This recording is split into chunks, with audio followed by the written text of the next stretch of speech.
वो जो UGC commission में जो भेदभाव को, जातिगत भेदभाव को लेकर, डिस्क्रिमिनेशन को लेकर जो नियम में बदलाव हुआ, जो रूल चेंज हुआ, 2012 के रूल को बदला गया बताया जा रहा है और एक और नया रूल इंट्रोड्यूस किया गया जनवरी में। और 13 जनवरी 2026 को यूजीसी के इस डिस्क्रिमिनेशन के, जातिगत भेदभाव के रूल में इसको अमली जामा पहनाया गया, लागू कर दिया गया।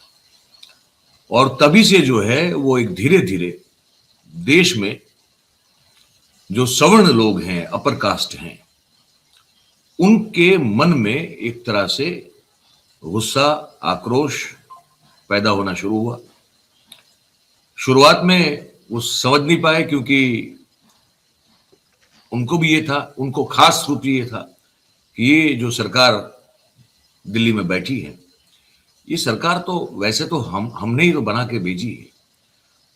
अगर हम नहीं होते, मतलब ये सवर्ण लोगों के मन में जो भ्रम था, जो धीरे धीरे मुझे लगता है कि टूट रहा है, वो भ्रम का टूटना धीरे धीरे शुरू हुआ। तो उनको शुरुआत में समझ में नहीं आया, जो ब्राह्मण, बनिया, ठाकुर, भूमिहार से लेके इस देश में जितने भी लोग अपर कास्ट में आते हैं, जिनकी तादाद बहुत कम है, मुश्किल से मेरे ख्याल से 20% के आसपास होंगे सब मिला के, तो उन सबके भ्रम पर जो है वो ये हथौड़ा पड़ा एक जोरदार। उनको लगा कि ये कुछ गड़बड़ है, कुछ गलती हो गई है, लेकिन फिर उनको लगा कि नहीं, ये तो लागू कर दिया गया है। फिर उस कानून को समझने की हमने कोशिश की, अभी भी हम समझ रहे हैं। तो मैं ये नहीं कहूंगा कि इस कानून का इंटरप्रिटेशन जो मैं करने वाला हूं वो मुझे लगता है कि बिल्कुल एकदम 100% सच है। हो सकता है कि मुझसे कहीं समझने में गलती अभी भी हो रही हो। हमारे वरिष्ठ साथी जो आज जुड़ेंगे, अरुण दीक्षित जी, बहुत लंबे अरसे तक उन्होंने जो है वो नवभारत टाइम्स जैसे अखबार की धुरा संभाली हुई है संपादक के तौर पर। देश के वरिष्ठतम पत्रकारों में से एक है।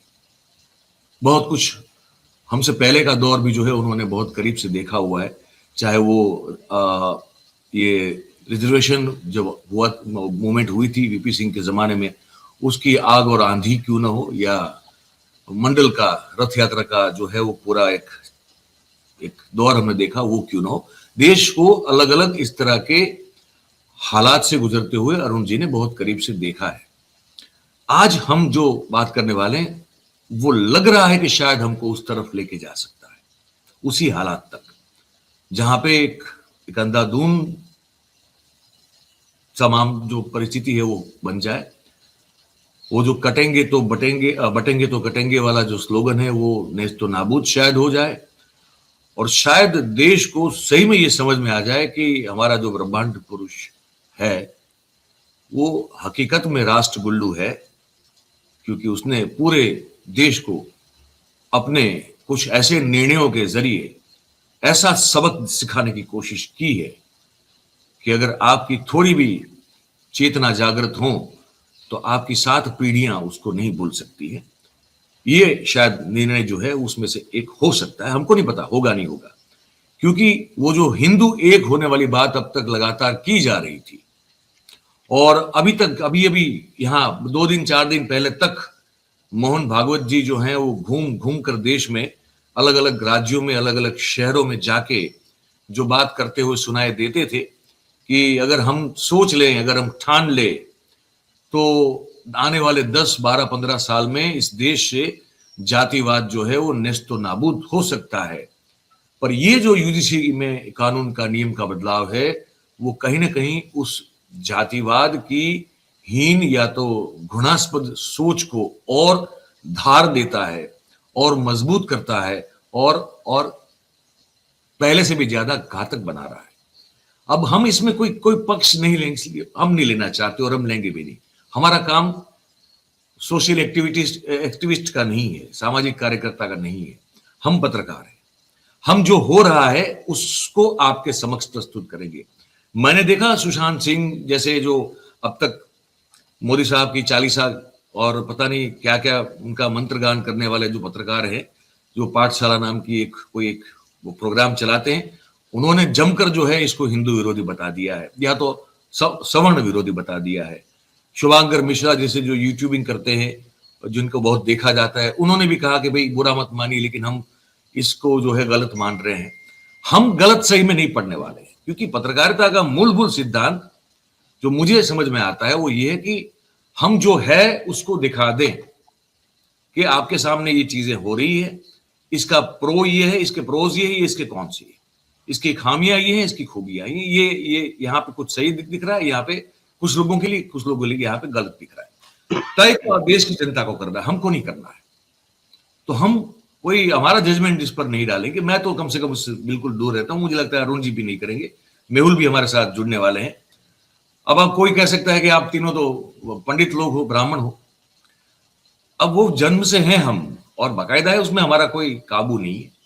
हमने तो नहीं वो एप्लीकेशन डाली थी ऊपर कहीं जहां भी डिपार्टमेंट होता होगा कि हमको जो है वो ब्राह्मण कुल में पैदा किया जाए, और ना कोई अगर दलित के वहां पैदा होता तो उसने एप्लीकेशन डाली होती कि हमको भैया दलित या चमार या वाल्मीकि वहां पैदा किया जाए।